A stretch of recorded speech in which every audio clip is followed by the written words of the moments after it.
एके ताईंनी मला कमेंट बॉक्समध्ये विचारलेलं होते की ताई मुंड्यामध्ये घोळ नाही यावा म्हणून काय करावं. तर चला आजच्या व्हिडिओमध्ये तुम्हाला ते पॉईंट तर मी सांगणारच आहे, प्लस ब्लाऊजचं कटिंग पण दाखवणार आहे. प्रिन्सेस कट ब्लाऊजचं कटिंग दाखवत आहे. तर कोणत्या साईजचं? तर 38 साईजचं princess cut 2 piece princess cut ब्लाऊजचं कटिंग आजच्या व्हिडिओमध्ये आपण बघणार आहोत, ते पण डायरेक्ट कापडावरती.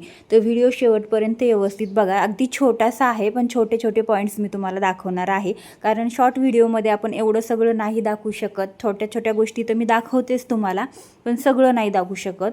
त्यासाठी मग मी म्हटलं चला आज एक छोटासा मोठा व्हिडिओ बनवूयात, पण थोडं छोटाच बनवलेला आहे. व्हिडिओ शेवटपर्यंत बघा. मी इथं अस्तर घेतलेला आहे. आपल्याला जेवढी उंची असते आपल्या ब्लाऊजची त्यापेक्षा आपल्याला 1 इंच जास्त टाकायचं असतं शिलाई मार्जिन. ते मी व्यवस्थित टाकून घेते. आता तुमची जशी उंची आहे तशा पद्धतीने तुम्ही इथं टाकून घेऊ शकता आणि 1 इंच वाढवू शकता. आता प्रत्येकाच्या मापानुसार मापे कमी जास्त होऊ शकतात आणि जसं तुम्हाला कस्टमरचं ब्लाऊज शिवायचं असेल तर त्यांच्या जुन्या ब्लाऊजवरून मापं तुम्ही घ्यायची किंवा अंगावरती मापं घ्यायची आणि तेच मापं तुम्हाला शिलाई मार्जिन ॲड करून डायरेक्ट कपड्यावरती टाकून तुम्ही इथं कटिंग अशा पद्धतीने करू शकता. व्हिडिओ कंटिन्यू बघा. प्रिन्सेस कटला पप येण्यासाठी टक्स पॉईंट कसा घ्यायचा आणि आडवा टक्स कसा द्यायचा हे पण मी दाखवणार आहे. एका ताईंनी मला कमेंट बॉक्समध्ये विचारलं होतं, तर ते त्या ताई म्हटल्या होत्या की काहीतरी पर्याय सांगा ताई. तर मी तुम्हाला ह्या मोठ्या व्हिडिओमध्ये दाखवते. त्या ताई कदाचित व्हिडिओ जर बघत असतील तर त्यांना व्यवस्थित समजून जाईल. तर तुम्हाला सुद्धा समजून घ्यायचं असेल तर नक्की बघा. तर बघा, मी उंची इथं आणि 1 इंच जास्त वाढवलेला आहे. अशा पद्धतीने मी 14 इंच टाकलेला आहे. उंची आहे 13 इंच आणि 1 इंच वाढवलं आहे. 14 इंचवरती मार्किंग केलं आहे. शोल्डरचं निम्म 5.5 मी इथं टाकलेला आहे.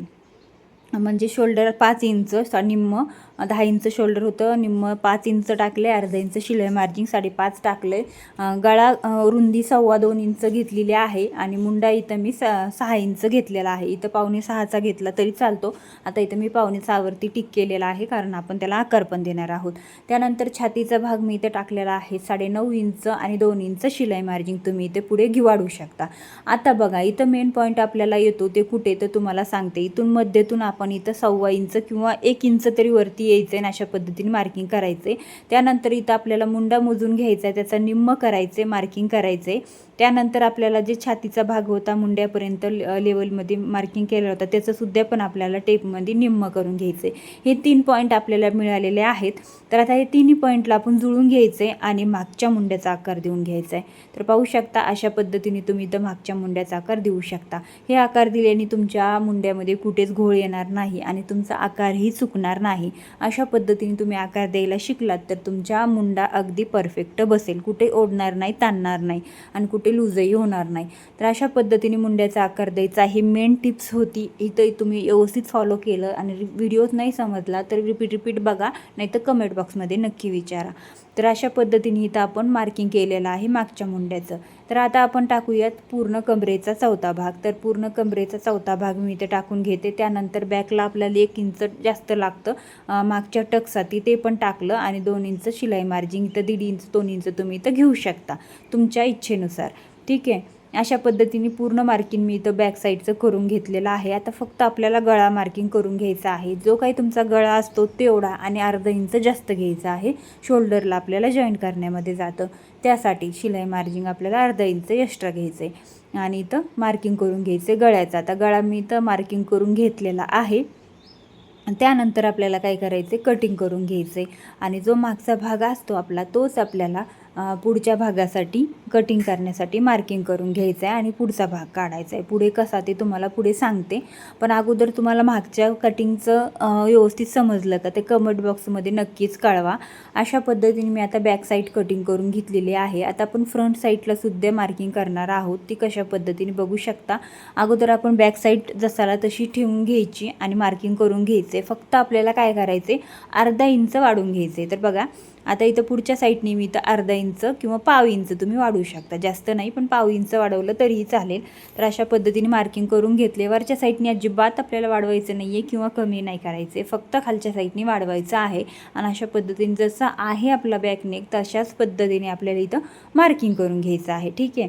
आता ते मी काढून घेतलं. आता आपण घेऊया गळ्याचं मार्किंग करून घेऊ, त्यानंतर टक्स पॉईंट काढूया. आता इथं आपल्याला प्रिन्सेस टक्स पॉईंट काढण्यासाठी आपण इथं हुक लूक पट्टीपासून तर 4 इंच आतमध्ये आलेला आहोत. त्यानंतर बघा अगोदर आपण मुंडा मार्किंग करूया. जसा आहे तसा करून घ्यायचा आहे आणि अर्धा इंच आतमध्ये यायचं आहे आपल्याला फक्त, किंवा पाव इंच, आणि पुढच्या मुंड्याचा आकार पण देऊन घ्यायचा. आता इथं देऊन घेतला मी. आता गळा मी इथं 2.25 इंच रुंदी होती तेवढीच घेणार आहे. त्यांचे शोल्डर उतरण्याचे प्रॉब्लेम्स आहेत म्हणून, नाही तर मग अर्धा इंच जास्त घेतली तरी चालते, म्हणजे अर्धा इंच नाही पण 2.5 इंच घेतली तरी चालते. तर बघा अशा पद्धतीने गळ्याचं मार्किंग करून घेतलं आहे मी. आता तुम्हाला मेन पॉईंट आपल्याला इथं टक्सचा घ्यायचा आहे.